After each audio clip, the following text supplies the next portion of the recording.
Magandang hapon po sa inyong lahat. Gayon din ang mga kapatid na mga nakikibahagi sa ating pagsamba through live streaming. Isa sa mga paborito na subject ng mga painters ay itong event we call traditionally as the Transfiguration of the Lord.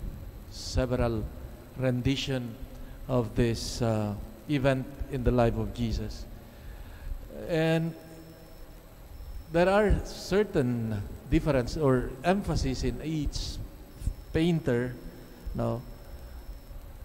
And the mysterious dimension of this, of course, is difficult to capture, just as many contemporary men and women today in our modern culture, known for its skepticism, no, difficult to accept this fact of the transfiguration of the Lord, and difficult for them to understand the meaning of this event, because it is precisely expressed in through means or literary means and images to express this, what we call in theology, the theophany or the revelation of God. However, Saint Luke, the evangelist of today, has introduced details that permit us to discover with better understanding and realism the message of this event in the life of Jesus, which many, as I've said, find it strange and improbable. From the beginning, it indicates already that Jesus goes up with his closest disciples to a high mountain simply to pray and not to contemplate the transfiguration. Everything happens during the prayer of Jesus.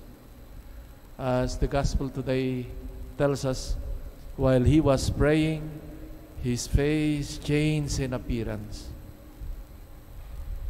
Jesus, profoundly involved and recollected in prayer, welcomes the presence of his Father, and his countenance, his physical appearance changed. The disciples perceived something of his identity more profound and hidden, something that they cannot capture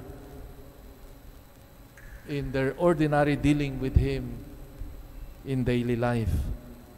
And this is the first purpose, I think, of this transfiguration of Jesus, that in the spirit or in the climate of prayer, he transfigured and revealed his true identity as the Son of God, as God himself. In the life of Jesus' followers, there is no shortage of moments of clarity or certainty or of joy and light.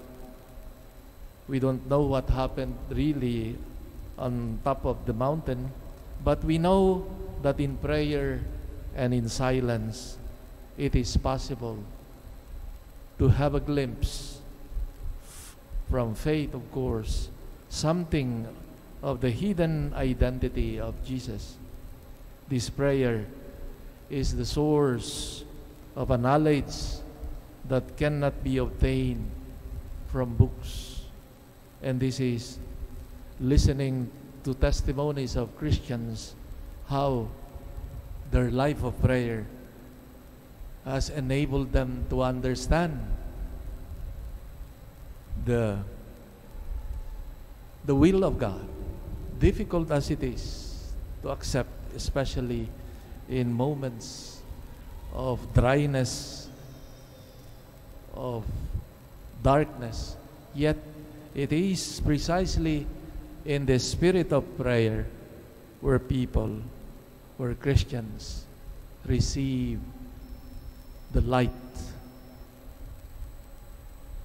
Maybe this is a great consolation for all of us who are human. Maybe we cannot, the transfiguration is properly to Jesus, and ultimately, maybe in the end, at the end of our life, in the parousia, where we will be transformed like He is, but for now, we share the precariousness of our bodiliness as human beings. Yet, as the gospel of today indicates, it is in the spirit of prayer, of communion and communication with His Father, that this experience of transformation, of transfiguration occurred. It is instructive also for us. It is important to realize also that it is in our communion in prayer, in communion and nearness of Christ, that there is change, a profound change in our life. Not in the physical appearance, but in our interiority, in our kalooban. So the journey of Lent, actually, as they say, is not a journey to something external, but rather it is a journey into my interiority. There we meet Christ. There we can listen to Him. There we can be transformed and transfigured. In a world where there is so much controversies about external things, appearances, the Lord is calling us today. No, the journey is to your heart, to our hearts. And like Jesus, we need also the help of an atmosphere of prayer and silence to listen to Jesus. As His practice, Jesus needed to go away to a deserted place to pray, to listen to His Father, to commune with His Father. Maybe this season of Lent is a time also not only to deprive ourselves just for the sake of depriving ourselves of things that we enjoy, but rather to help us remove the clutter and listen to God, to Christ. No? And that is one way of entering into this spirit of Christ, praying and in His transfiguration. We cannot listen, we cannot be transformed by Christ, by His Word, if we do not listen to Him. And it is difficult to listen to Him if we do not keep or observe or provide ourselves moments of silence, to listen to our hearts, to our consciences. No? Because sometimes what we are bombarded with, we think that these are the truths. But it is only in looking sincerely into our hearts where there we cannot feign, we cannot fake ourselves before God. There you can be you truly before God. Then maybe we can grow in this transformation, this transfiguration, no, as children of God. And this is our hope, that as we continue to journey and follow Christ here on earth, hopefully that we will join, that we will share the glory of Christ as expressed in the second reading today.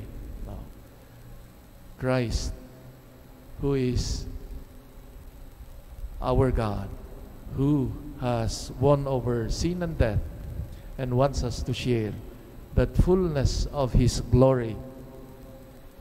And we start now this process, this transformation, this transfiguration of our hearts, of our consciences, of our interiority, by listening, by praying, communing with Christ. Amen.